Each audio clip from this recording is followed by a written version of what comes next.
Bonjour, bonsoir. C'est le frère Livio. Nous sommes de nouveau en communion par la grâce de Dieu pour parler des choses d'en haut. Je vais lire le psaume 23 que nous connaissons bien. Je vais le lire par la grâce de Dieu. Psaume 23, le divin berger, psaume de David. L'Éternel est mon berger, je ne manquerai de rien. Il me fait prendre du repos dans des pâturages bien verts. Il me dirige près des eaux paisibles. Il restaure mon âme. Il me conduit dans les sentiers de la justice à cause de son nom. Même quand je marche dans la sombre vallée de la mort, je ne redoute aucun mal car tu es avec moi. Ta conduite et ton appui, voilà ce qui me réconforte. Tu dresses devant moi une table en face de mes adversaires. Tu dresses une table devant moi en face de mes adversaires. Tu verses de l'huile sur ma tête et tu fais déborder ma coupe. Oui, le bonheur et la grâce m'accompagneront tous les jours de ma vie et je reviendrai dans la maison de l'Éternel jusqu'à la fin de mes jours. Amen. Voilà pour ce fameux psaume 23 que nous avons lu énormément de fois. J'espère qu'il est ancré dans nos esprits et que Dieu pardonne nos péchés, qu'il nous agrée dans son royaume, qu'il nous aide à nous repentir sincèrement, qu'il nous aide à revenir à lui avec l'aide du Saint-Esprit pour pouvoir être dirigés sur la voie de l'éternité. Ici-bas, nous n'avons pas de royaume. Le royaume est dans les cieux. Pour nous, les chrétiens, nous devons donc nous approcher de la volonté du Père pour pouvoir acquérir les promesses d'en haut, et nous y attacher. Pour pouvoir acquérir les promesses d'en haut et nous y attacher. Amen. C'est à cela que nous sommes appelés. Nous devons obéir à la voix de Dieu et marcher dans ses voies le plus possible. Donc, je ne dis pas que je suis à ce niveau-là, mais c'est ce que je tends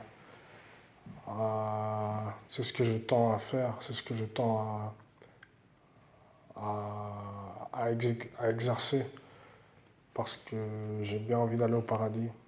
L'enfer, j'ai pas envie d'aller en enfer, et donc c'est pour ça que je prêche et que j'encourage d'autres aussi à s'accrocher à Jésus-Christ.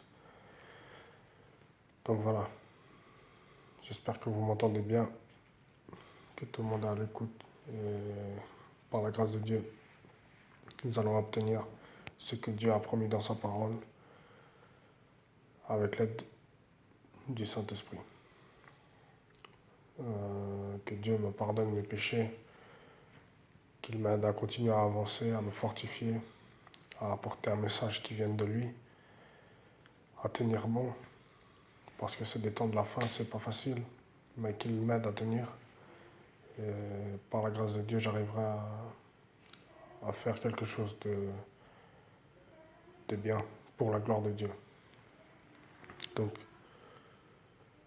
soyons fortifiés par ce message, soyons encouragés, soyons renouvelés, soyons remplis d'espérance, soyons remplis de confiance, car tu es avec moi.